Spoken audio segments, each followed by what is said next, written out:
कभी बुजुर्गों को होने वाली या 50 से 60 साल के बाद होने वाली क्रॉनिक किडनी डिजीज अब युवाओं को अपनी गिरफ्त में ले रही है। डॉक्टर्स की माने तो ऐसे काफ़ी केस आ रहे हैं जिनमें कम उम्र के रोगियों के गुर्दे से जुड़ी समस्याएं सामने आ रही हैं। 20, 30 और 40 साल की उम्र के लोगों में आधुनिक जीवन शैली की आदतों, मेटाबॉलिक संबंधी विकारों और जांच में देरी के कारण किडनी की कार्यक्षमता कम हो रही है।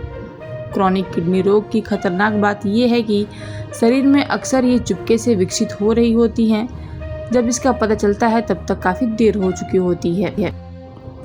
इसके कई कारण हो सकते हैं जो धीरे धीरे गंभीर स्थिति की ओर ले जाते हैं। कम उम्र के युवाओं में गुर्दे की बीमारी अधिक क्यों हो रही है, इसके पीछे कुछ अहम कारण हैं। डायबिटीज़।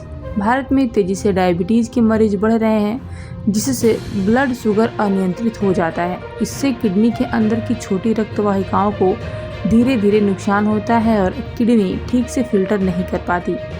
कम उम्र के लोगों में क्रोनिक किडनी रोग यानी CCD का ये एक बड़ा कारण है। High blood pressure. युवाओं में बढ़ा हाई ब्लड प्रेशर भी किडनी रोगों को बढ़ाता है।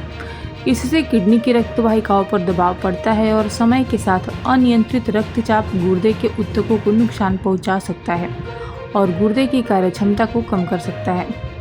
पानी की कमी।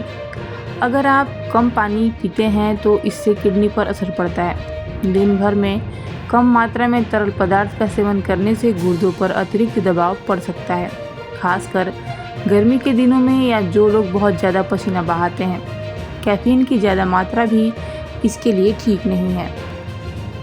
क्रॉनिक किडनी डिजीज़ के लक्षण क्या है, आइए जानते हैं। लगातार थकान, पैरों या टखनों में सूजन, पेशाब में बदलाव, आंखों के आसपास सूजन, भूख में कमी, मांसपेशियों में ऐंठन, उच्च रक्तचाप।